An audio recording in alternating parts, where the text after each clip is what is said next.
Ya, oke. Selamat pagi kembali anak-anak ya. Hari ini kita kembali belajar untuk mata pelajaran PBU modul yang ketiga, yaitu Input Data Scanner.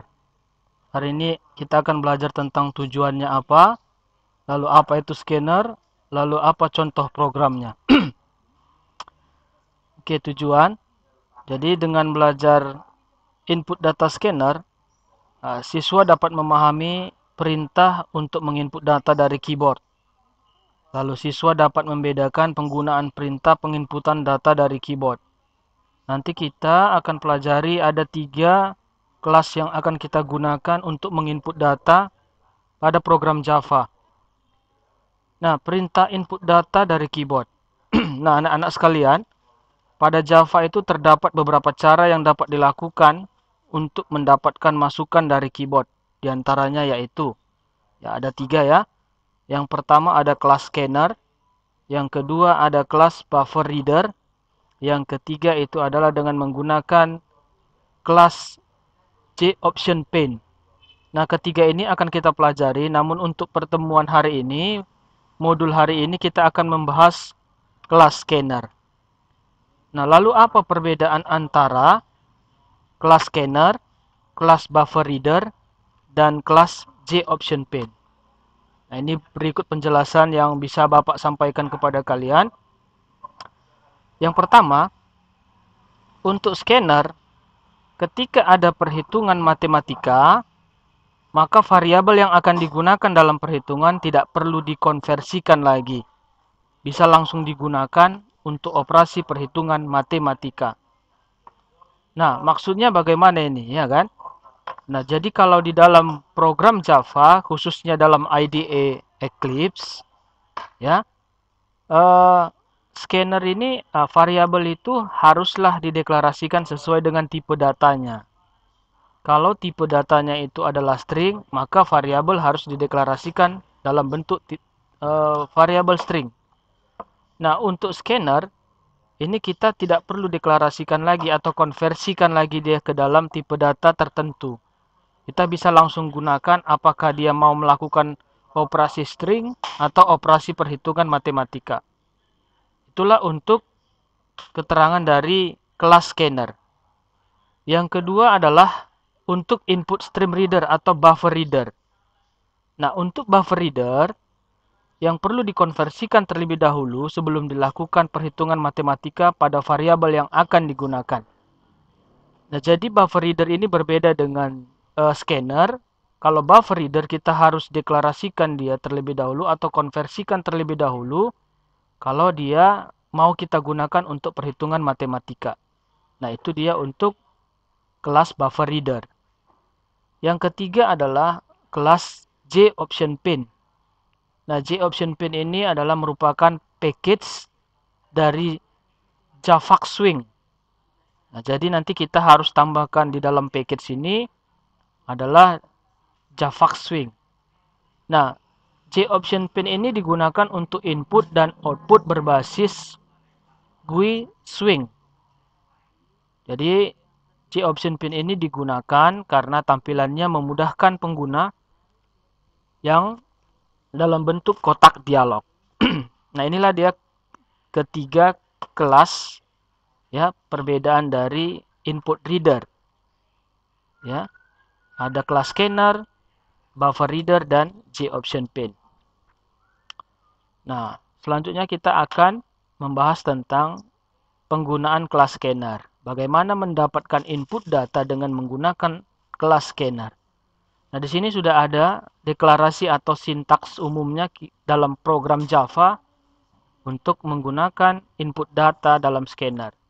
Nah, jadi deklarasi umum penggunaan kelas scanner adalah sebagai berikut. Kita gunakan scanner, ketikkan saja nanti di bagian program Eclipse Java Scanner, lalu ada variabel scanner, var scanner. Var scanner ini bersifat opsional ya, bebas. Kalau namanya variabel itu bisa kita gunakan namanya terserah, bebas saja. Yang penting dia adalah nama variabel untuk menerangkan suatu scanner. Lalu sama dengan new spasi scanner buka kurung sistem titik in. Nah, ini harus kalian hafal ya. Karena beginilah sintaks umumnya, deklarasi umumnya kalau kita ingin menggunakan sebuah input data scanner dalam program Java. Nah, jadi harus ada program yang harus kita hafalkan sehingga nanti untuk melakukan proses input data melalui keyboard kita bisa dapat menggunakannya. Nah, apa saja keterangannya dari variabel atau deklarasi umum tadi? Yang pertama adalah var scanner. Var scanner ini adalah variabel yang bertipe scanner. Nah, scanner itu adalah kelas yang berfungsi untuk melakukan input data. Jadi var scanner ini bisa kita buat apa saja bebas namanya. Seperti namun tetap mengikuti aturan bagaimana mendeklarasikan suatu variabel di dalam program Java. Yang kedua adalah new scanner buka kurung system in. New scanner system in ini adalah berfungsi untuk menciptakan suatu objek bertipe scanner. Nah, untuk kelas scanner berada pada package java.util, maka haruslah mengimportnya terlebih dahulu pada baris sebelum deklarasi kelas dengan sintaks. Nah, jadi sebelum kita menggunakan deklarasi umum penggunaan kelas scanner, kita harus import dulu perintah-perintah yang ada pada java.util scanner. Nah, apa fungsi dari import java.util scanner ini adalah dia akan mengirimkan seluruh perintah-perintah yang ada di dalam Java util scanner ini ke dalam program Java kita. Nah, kalau kita tidak ketikkan program import Java ini, maka nanti perintah input data scanner ini tidak bisa kita gunakan dalam program Java kita. Ya, nanti bisa kita lihat melalui contoh program yang sudah Bapak siapkan supaya kalian lebih mudah nanti mengetikkan programnya. Berikutnya adalah metode-metode untuk objek scanner. Nah, metode ini perlu kalian pahami. Ini kelanjutannya nanti untuk tipe data yang akan dilakukan atau diproses di dalam program Java. Jadi kalau tipe datanya itu kita sudah belajar di modul yang kedua, ya. Bahwasanya banyak jenis-jenis tipe data di dalam program Java, tapi kita harus menyesuaikan tipe data tersebut dengan penggunaan data yang ada. Nah, dalam input data scanner, ini metode untuk objek scanner itu ada beberapa ya, ada beberapa jenis. Yang pertama itu adalah next byte. Next byte itu fungsinya adalah untuk membaca suatu integer bertipe byte. Kalau dia tipe data integer berarti adalah tipe data numerik, ya, angka-angka. Namun dia yang bertipe byte. Byte itu dia berarti masih puluhan. 50, 80, 90 berarti sampai 99 puluhan. Yang berikutnya adalah next sort. Next sort ini adalah membaca suatu integer bertipe sort. Yang ketiga adalah next in. Next in ini membaca suatu integer bertipe int, integer juga. Selanjutnya itu adalah next long. Next long ini membaca suatu integer bertipe long. Lalu next float membaca suatu angka pecahan bertipe float. Nah, ini adalah next float ini untuk menginput data kalau dia data-data angkanya itu adalah data-data pecahan. Lalu ada next double. Next double ini adalah membaca suatu angka pecahan bertipe double. Next membaca suatu string yang berakhir dengan karakter atau spasi. Lalu next line membaca sebaris teks suatu string yang berakhir dengan enter. Nah, kita lanjutkan dengan contoh programnya. Nah, di sini sudah ada Bapak buat langkah-langkah bagaimana membuat suatu program di dalam Java, mengulang dari pertemuan pertama. Jadi sebelum kita melanjutkan pengetikan kode program, terlebih dahulu kita persiapkan hal yang penting agar kode program Java dapat diketikkan pada IDE Eclipse sebagai berikut. Nah, yang pertama, untuk memudahkan kalian mengetikkan program dalam Java, terlebih dahululah kita buat project baru dengan nama belajar perintah input. Ya, nah ini package nama projectnya. Nah, jadi nama project ini langkah-langkahnya kemarin sudah Bapak buat dalam video yang pertama. Bagaimana membuat project? Ada 3 langkah untuk membuat project baru dalam Java. Dengan menggunakan Eclipse, kita harus buat dulu project barunya. Lalu yang kedua, kita harus buat nama package-nya. Yang ketiga, kita buat nama kelasnya. Nah, jadi untuk nama project yang baru sudah kita sepakati di sini, kita buatlah namanya itu adalah belajar perintah input. Nah, langsung saja kita buka program Java Eclipse-nya dengan menggunakan Eclipse. Yang pertama, kita membuat project baru. Project baru berarti kita awali dari menu file, pilih new, lalu pilih di sini Java project. Kita tunggu sebentar. Nah, nama projectnya ya project name kita ketikkanlah sesuai dengan yang sudah kita buat, belajar perintah input. Ketikkan belajar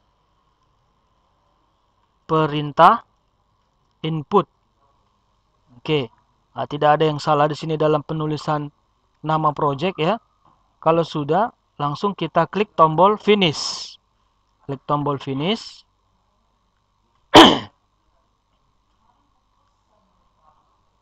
Oke, nah kalau sudah berhasil membuat project, maka langkah yang kedua adalah kita membuat nama package. Nama package-nya ini ya Bapak buat di sini adalah input scanner. Nah, perhatikan nama package-nya yang Bapak buat itu adalah diawali dengan huruf non kapital. Nah, itu sudah memang ketentuannya, jadi harus kita ikuti. Nama package diawali harus dengan huruf non kapital. Nah, bagaimana cara membuat package-nya? Nah, setelah jadi project kita tadi di Java, kita tekan saja di keyboard itu Ctrl N. Ctrl tambah N, nano ya, Ctrl N. Lalu carilah pada folder Java, yaitu namanya package. Ya, ini Java, folder Java-nya. Lalu cari dia bagian package. Oke. Kalau sudah, kita klik tombol next. Nah, pada bagian name, Java package, kita ketikkan nama package-nya yaitu input scanner. I-nya huruf kecil. Ya. Input scanner. Input scanner. Ya.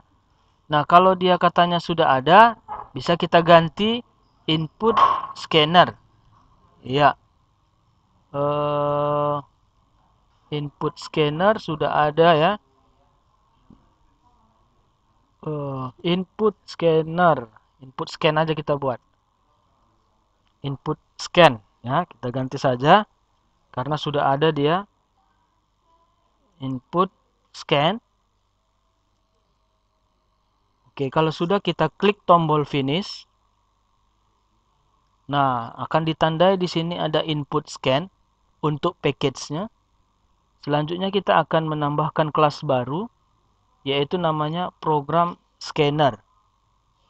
Caranya sama, setelah aktif pada package dari input scan, kita tekan lagi Ctrl tambah N pada keyboard, lalu carilah di folder Java bagian kelas, lalu kita klik tombol next. Setelah itu kita ketikkan nama kelasnya. Nama kelasnya itu adalah program scanner. Program scan saja kita buat ya. Program scan. Ya, program scan. Scanner masuknya. Oke. Nah, kalau sudah jangan lupa kita aktifkan di sini ada pilihan which method stubs would you like to create. Ya, pada bagian which method stub would you like to create, checklist lah atau centang ya. Public static void main string arguments. Ya, jangan lupa di checklist public static void main string arguments. Oke, kalau sudah kau ikuti langkah-langkah seperti yang pada video ini, klik saja tombol finish. Ya. Nah, itu langkah-langkah untuk membuat project baru pada Java, ya, dengan menggunakan Eclipse. Nah, kalau sudah berhasil membuat project, package, dan kelas, maka kita sudah siap untuk mengetikkan kode program Java yang ada. Nah, kalau sudah, di sini sudah Bapak siapkan contoh program yang pertama, bagaimana menggunakan input data dari keyboard menggunakan kelas scanner, ya, kelas scanner. Nah, boleh kalian perhatikan di sini ya, sudah ada bahwasanya kalau kita ingin menggunakan input data scanner, kita harus mengaktifkan dulu perintah import java.util. Ya, jadi setelah perintah package input scanner, nah di bawahnya itu kita ketikkanlah import spasi java.util. Ada package, tadi package kita namanya adalah input scan, enter satu kali, lalu ketikkanlah perintah import java.util titik bintang, titik koma, enter. Oke, nanti dia ada garis bawah berwarna kuning, itu nggak jadi masalah ya, karena dia mengenal satu perintah yang baru di dalam program Java kita. Nah, berikutnya, kalau sudah, kita masuklah ke program utama, ya, perintah Java. Pengetikan perintah Java atau program Java pada program utama itu harus kalian ingat, itu kita ketikkan setelah perintah slash 2 kali to do auto generated method stub. Nah, itu dia bagian dari pengetikan kode program Java. Jadi supaya tidak salah ya, nah, kita ketikkanlah dia perintah Java-nya di bawah auto, to do auto generate method stub. Nah, kita tempatkan kursor kita di akhir baris, lalu kita enter. Nah, di sini kita ketikkan bagian kode program Java kita. Kita ketikkanlah scanner. Nah, yang pertama scanner, S-nya huruf besar. Jangan salah dalam pengetikan. Karena program Java itu dia bersifat bahasa program yang case sensitif. Ya, jadi kalian perlu ingat bahwa case sensitif itu adalah dia sangat sensitif dengan penulisan kode-kode program, baik itu dia dalam bentuk kapital dan non kapital itu dibedakan. Jadi dia sangat sensitif terhadap penulisan kode program. Maka jangan salah dalam mengetikkan kode programnya. Bisa dia sama dia tulisannya, tapi hanya karena beda non kapital dan kapital, itu dianggap beda dalam program Java. Nah, selanjutnya kita buatlah scanner. Apa nama variabelnya? Kita buat aja namanya adalah var. Lalu sama dengan, setelah itu kita ketikkanlah new. Ya, new spasi, lalu ketikkan lagi scanner, S-nya huruf besar. Scanner, buka kurung, tutup kurung, dia langsung muncul system.in. Iya, kalau sudah titik koma. Titik koma ya. Kalau sudah enter. Iya. Nah, tidak ada yang error ya. Nah, kalau error bagaimana rupanya Pak ya kan? Kalau error dalam pengetikan kode program Java itu akan ditandai dengan ya, ada nanti baris-baris yang salah itu akan digaris bawahi warna merah. Itu berarti salah kode programnya. Ya. Jadi selagi dia tidak muncul dia pesan error, ya lanjutkan, masih benar lah itu kode programnya. Selanjutnya kita ketikkan system.out print. Oke. Nah, system.out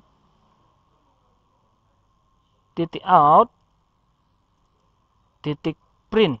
Nah, ini system out print di pertemuan pertama sudah Bapak jelaskan bahwasanya ini adalah perintah dasar untuk mencetak atau menampilkan hasil pada jendela konsol Java kita. Ya. Nah, jadi dia apa yang mau kita tampilkan, buka kurung, tutup kurung, tanda petik ganda. Misalnya kita ketikkan di situ masukkan nama Anda, ya.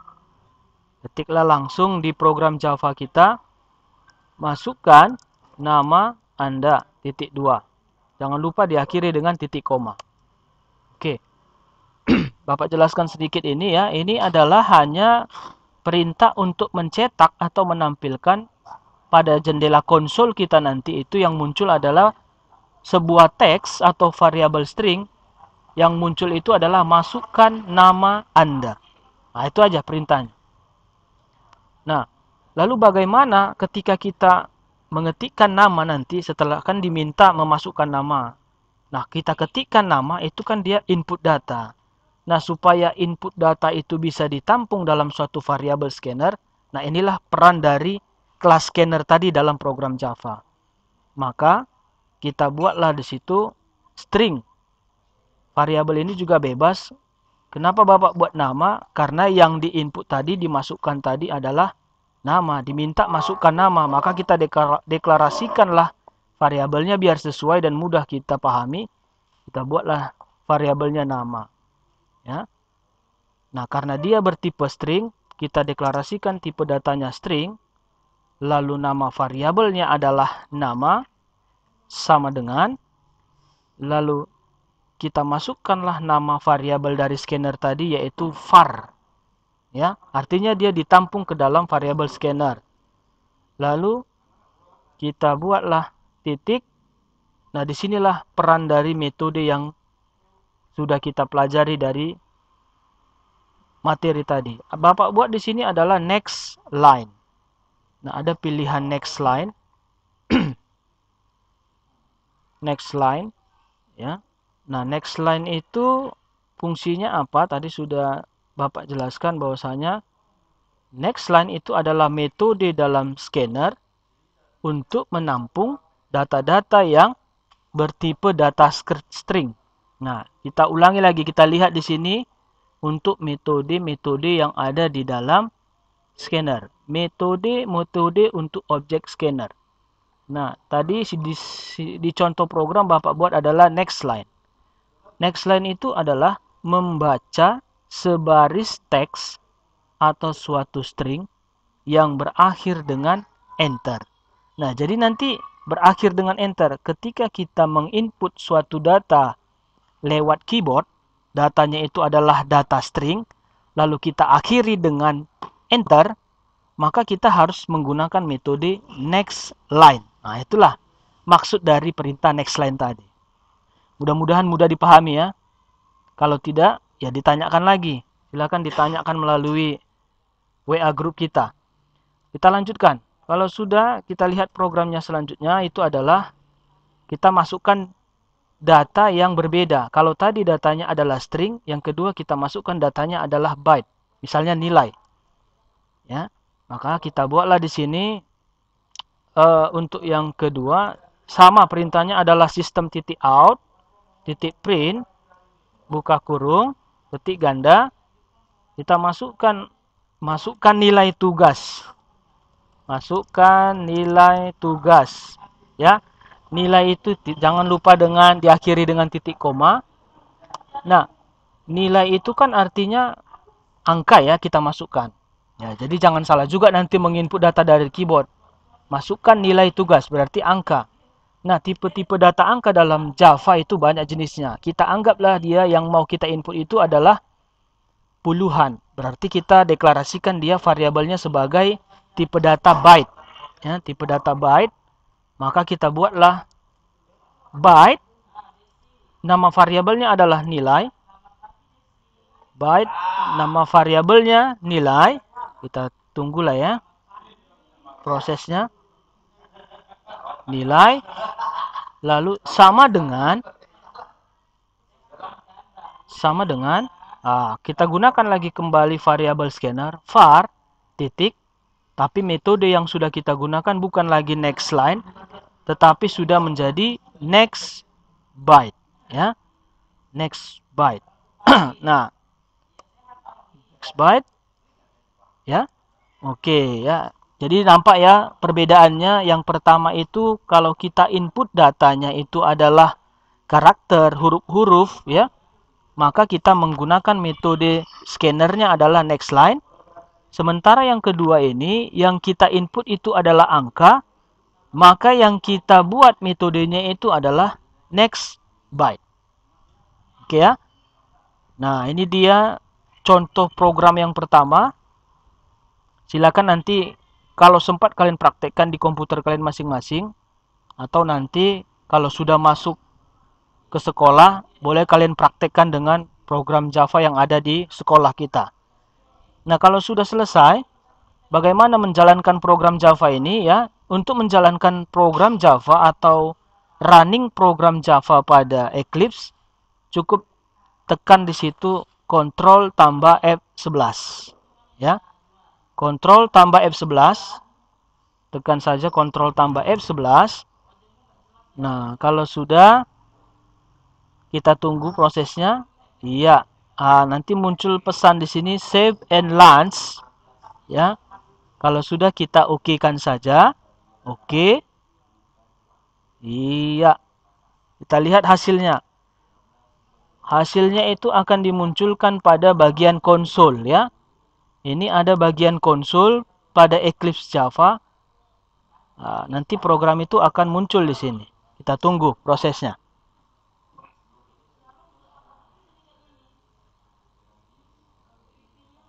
Oke ya. Nah, jadi sudah muncul. Pada bagian konsol ini adalah masukkan nama Anda. Nah, jadi kita ketik. Kita pun melakukan input data ini juga harus benar.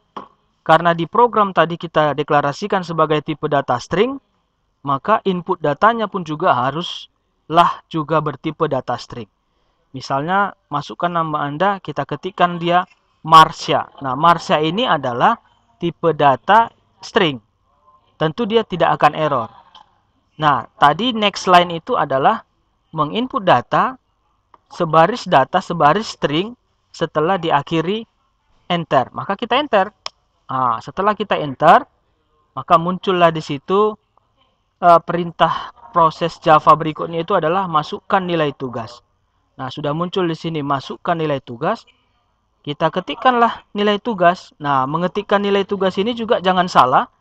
Karena kita tadi deklarasikan sebagai variabelnya adalah tipe data byte, maka kita harus masukkan yang bertipe data byte. Nah, byte itu kisaran datanya berapa saja Pak, kan gitu ya. Pokoknya dia dari bilangan 0 sampai 99 itu masih bertipe data byte. Contoh kita masukkan nilai tugasnya adalah 85. Ya. Kita enter.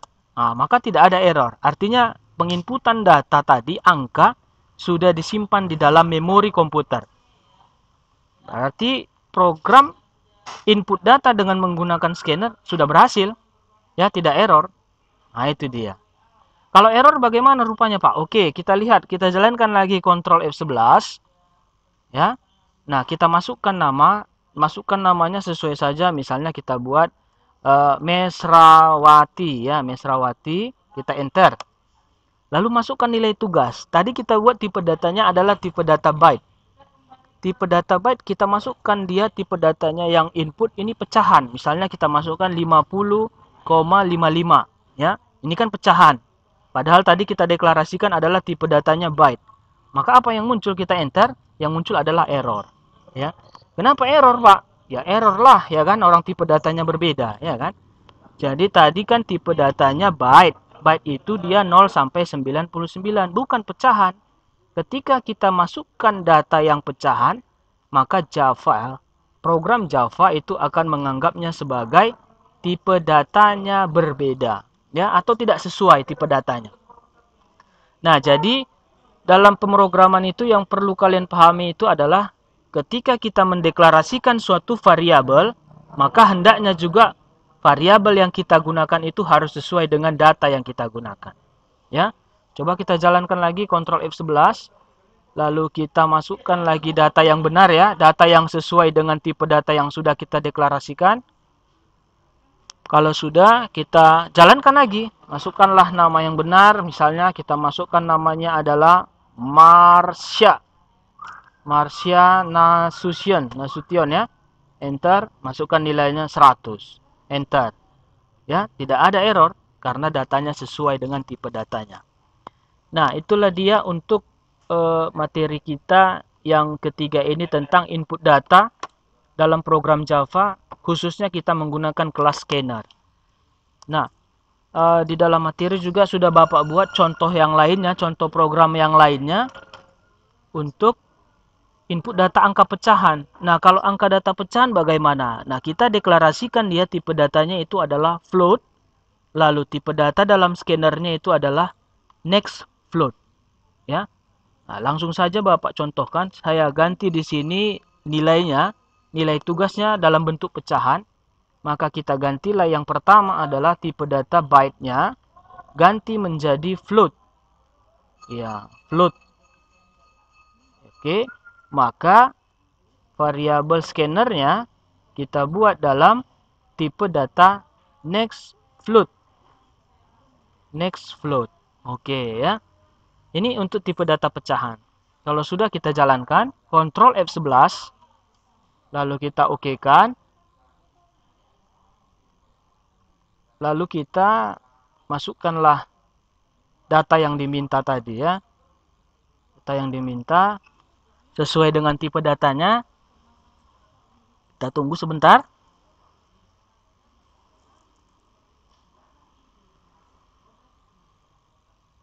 Oke, masukkan nama Anda. Nah, misalnya kita masukkan namanya Michael. Ya. Masukkan nilai tugas. Ingat ini sudah tipe data float pecahan.